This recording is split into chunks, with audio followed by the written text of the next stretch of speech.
ఈ మధ్య కాలంలో సెలబ్రిటీల విడాకుల వార్తలను ఎక్కువగా వింటూనే ఉన్నాము. రీసెంట్గా సింగర్ సాయింధవి, జీవి ప్రకాష్లు విడాకులను అనౌన్స్ చేశారు. ఈ న్యూస్ మర్చిపోకముందే క్రికెటర్ హార్దిక్ పాండ్యా, నటాషా విడిపోతున్నట్లు మరో న్యూస్ కూడా బయటకు వచ్చింది. ఇప్పుడు మరో సెలబ్రిటీస్ జంటపై కూడా విడాకుల వార్తలు వస్తున్నాయి. వారు మరెవరో కాదు, హీరోయిన్ నమిత, ఆమె భర్త వీరేంద్ర. నమిత మన తెలుగు ప్రేక్షకులకు బాగా సుపరిచితమైన నటి. సొంతం, సింహ, బిల్లా వంటి మూవీస్లో నటించి తనకంటూ ఒక ప్రత్యేక స్థానాన్ని సంపాదించుకుంది నమిత. ఈ మధ్య తెలుగులో కనిపించినప్పటికీ తమిళ సినిమాలు చేస్తూనే ఉన్నారు నమిత ఈ మధ్య రాజకీయాల్లో కూడా బాగా యాక్టివ్గా ఉంటున్నారు.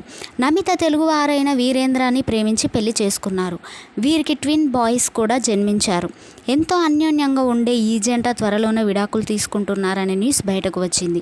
ఈ న్యూస్పై నమిత క్లారిటీ కూడా ఇచ్చేశారు. నేను నా భర్త విడిపోతున్నామని వార్తలు వచ్చాయి. ఫ్యామిలీ, ఫ్రెండ్స్, బంధువులు మాకు కాల్ చేసి అడుగుతున్నారు. ఇలాంటి వార్తలు ఎలా వస్తున్నాయో తెలియట్లేదు. నేను 2 రోజుల క్రితమే నా భర్తతో కలిసి ఒక వీడియో కూడా పెట్టాను. ఈ విడాకుల వార్త చూసి నేను నా భర్త నవ్వుకున్నాము. ఈ న్యూస్ మమ్మల్ని బాధ పెట్టడం లేదు అంటూ క్లారిటీ ఇచ్చింది నమిత.